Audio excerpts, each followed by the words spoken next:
here in the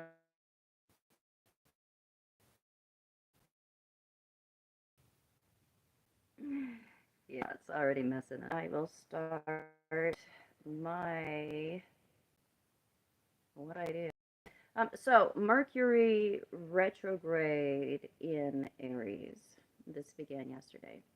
So that's all through the month, pretty much, that this is going on here. So until the 25th of this month. So Mercury, when he's retrograde, we're reviewing. We're reviewing how we've communicated. We're reviewing how we've come across.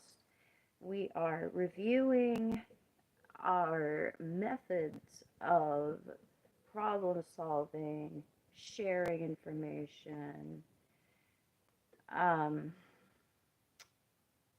it, there's a lot going on when it comes to realizing how we may have been too harsh, how we may have been too forward, how we may have spoken out of turn, impulsively, or communicated something in such a way or come across in such a way where it may have seemed right at the time, but upon a closer look, upon a review, this is what we do with retrograde, we can see that that's not what we meant to say.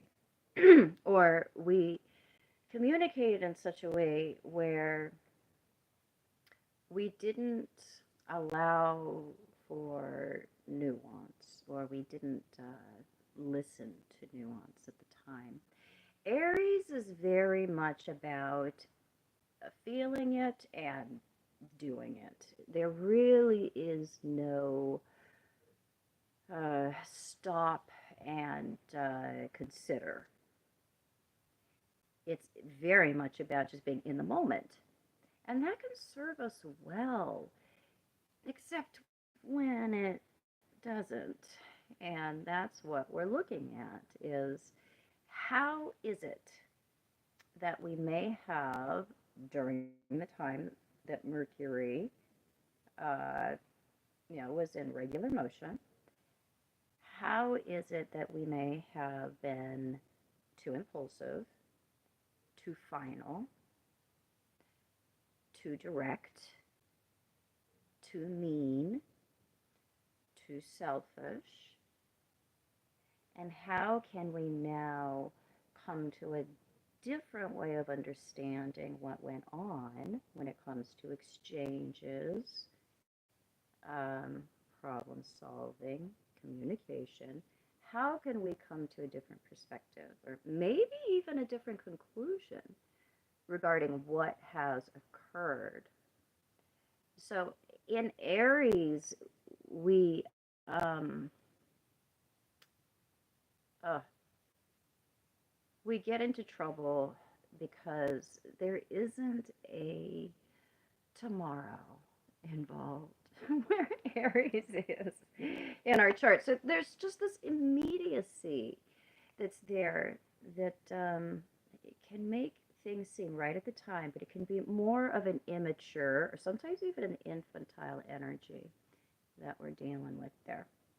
So that's what we're looking at over the course of this. And we can have some huge epiphanies and even plant some new seeds regarding how we can better come across, how we can better communicate, how we can better uh, keep it together in terms of our goals. Because oftentimes with Aries, we step on our own toes, or we can step on the toes of others, and we can get in the way of what we want our own successful end to be. Alrighty. Britt, do you have any thoughts of offering progressed composite readings? We look at that in just a regular Synastry session. Yeah, if somebody wants me to look at that, we'll look at that. What's more accurate for transits, the natal composite or progressed composite? The natal composite. The progressed composite I look at more for an internal picture of what's going on currently. Not so much what are the outer pressures that we're dealing with or responding to. So the other thing I want to talk about is I just decided spontaneously this morning, hey, because Mercury is retrograde in Aries, I decided spontaneously that I will be doing another celebrity synastry composite course. So a four-part course. I think I'll start this next Thursday. I haven't even made the link up yet. So we're just going to do a 4-week course. We'll meet once a week, and we will talk about well-known train wrecks. We'll definitely talk about Kim and Kanye. That's one that we didn't look at in the previous uh, Synastry and Composite Chart course. There's been a lot of requests for that one, so look at that one. Then we'll choose 3 others to be announced. I'll take a poll, actually, see what everybody is in the mood for. But those are always fun classes because we get to talk about relationships that we're all aware of. It makes it very easy to relate the dynamics that we're seeing in the synastry and in the composite and the natals to what we are seeing in real life because we have a um, often a public playing out of what these dynamics are that are being described in the natal and the synastry and the composite. So it makes it very easy to see how these things function in real life. So I'm thinking next Thursday is when I will get that going. So I will put the link up to that. I'll probably pop in later today and talk about that again. I'll talk about it again tomorrow. I'll put the link on this video as soon as I make it up. But we're just going to do 4 weeks of that, and we will,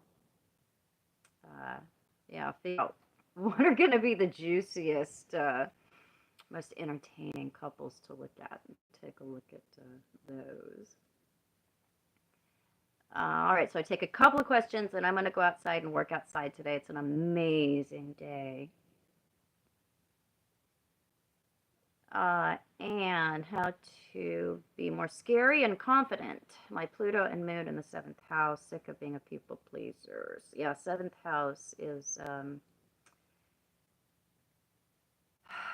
that's a difficult place often to have personal planets because we are looking to others to, be the main frame with which we express ourselves when it comes to whatever planets are involved there. So emotionally, we can be very dependent when we do have Venus or the moon coming into the 7th. And when it's with Venus, we're going to have a lot of trust issues there and issues with, usually with closeness and safety and intimacy stuff. So we have to look at how we can be okay on our own and how we can manage our own feelings without being in relationship with others. Because often we're using others with the moon, especially with Pluto in the 7th, we're using others and relationships as regulators. And they can be way more dysregulating. But we're looking to them to be that continuity that the moon is always looking for. That is a very precarious position to be in because people outside of ourselves could do anything at any time. And if we're relying on them for the stability that we feel like we don't have for ourselves or that we have a hard time finding outside of relationship, that puts a lot of pressure on the partner to be the source of a great deal of of input or energy. And the moon in the 7th can be a position where we are unconsciously, very much pressuring the people around us because they can't feel our need. They can feel that they are going to, uh, at times be swallowed up by our own needs. So we have to get very, very good at regulating our own feelings and soothing ourselves and being able to, meet our own needs outside of relationship. And that puts us in a position where we can be ourselves. Because if we are relying on others to meet our needs with planets in the seventh house, whatever those are, we often take on the qualities of the partner. That's where a lot of the pleasing is going to come from. So we're afraid to experience the fullness of whatever that planet is. It's in the seventh house outside the context of partnership. And we have to really look at it like, you know what? I am committed not to this person. This is how I look at things. This is my philosophy. I am not committed to this person. I am committed to a healthy, good relationship, the kind of relationship that at whatever given time in my life I am looking for. And if the person that I'm involved with or the partner that I'm involved with is getting in the way of the goal of having this loving, reciprocal, safe relationship, then I am not going to be in partnership or relationship with that person. So we really have to be committed to our own well-being. We have to be committed to our own sense of safety and continuity and the kind of relationship we're going to find that within when we have the moon in the seventh first. That is our first duty to ourself, is to really be in our hearts married to the idea of safety and security within a partnership. And if the person that we're with is threatening that or is not in tune with that, we're with the wrong person. So we know that we're with the right person when we can be ourselves and we can still feel safe. We can still feel like being honest and being open and being vulnerable is not putting us at risk in that partnership. That's how we should not be feeling. So, all right, Andrea. Oh, Andrea, hello. Yay. Andrea's going to join us here when it comes to our group here on YouTube. Mercury, opposite Neptune in the natal. I'm having trouble with being committed with my friendships. Need a lot of time alone. All right, so Mercury is friendships. It is in Cancer, and we can wax and wane in Cancer. Cancer does have a problem with continuity a lot of times because of the flow of feelings and the the back and the forth, the moodiness that we associate with Cancer. Mercury is naturally of either an air or earth element. So when he's coming into water, that does bring a lot of feelings into friendships and into our sibling relationships as well. So vulnerability is something that we're going to find in our friendships. And if it's in the 11th house, it's a Uranian environment, and it's opposite to Neptune. So our sensitivity issues, anytime we have inner planet, that isn't a difficult aspect to Neptune. There's a boundary issue. So we have to really look at the possibility that you're keeping one foot in and one foot out when it comes to 11th house situations and conditions. It's friendships. Mercury stuff is also our more everyday friendships, and that's in the 11th house of associations, and it's opposite to Neptune. So we we can have a hard time with pressure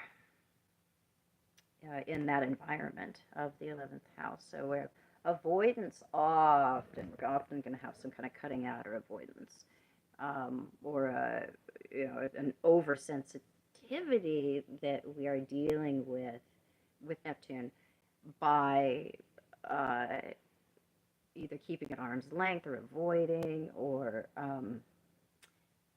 often being caught in confusion.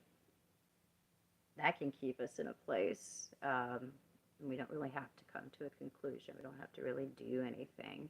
We don't have to come to a definitive boundary or a definitive answer if we're confused. So, you have to really look at how can you be more confident about being able to say no and being able to have a boundary in friendships. With Neptune there, it makes it very, very hard to discern where we begin and another one ends. And often in the context of the 11th house, it's going to show up through distance. It's going to show up through feeling like we're on the fringe and one foot in, one foot out. So we have to look at how avoidance issues may be showing up in the context of friendships, because we can be afraid of committing to a friendship because it does involve maintenance of something. It involves involvement, it involves continuity. We aren't so good at that oftentimes in Cancer. So to look at some of that stuff there. Because unless we do come to some kind of point of frustration where we're like, I don't want to experience this kind of loss anymore. I don't want to experience the loneliness here. I don't want to experience isolation. You're not going to be able to advance. You will not get to a place where you'll have a different experience unless you really decide to grow beyond and that original version of yourself, which is protecting you from the possibility, probably, of rejection within friendships. Ariana, someone with that same thing, also opposite Uranus. Ooh, yeah, that's probably even worse, because that's more of an overt avoidance or an in and out, hot and cold. Neptune is more of a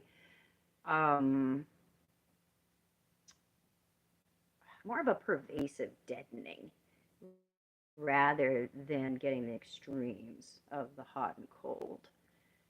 Yeah, which is so disruptive. You can't build anything on that hot and cold foundation. So it's like to build something on an earthquake, where you're having that constant disruption. So with Neptune, it's like you're trying to build something on sand. A little bit different how it shows up. Yeah, I bet that is difficult, Andrea, but there's a way out. Deal with those attachment issues. There is a way out. All right, so I'm going to wrap up for there. If you're interested in my upcoming 4-part celebrity synastry composite interpretation course, look for the link.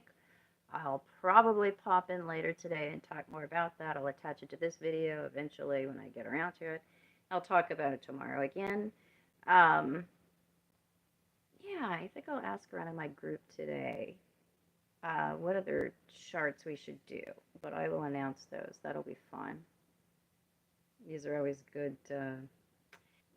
We get to joke around a lot and build relationships, as well as educate ourselves, because these are fun topics.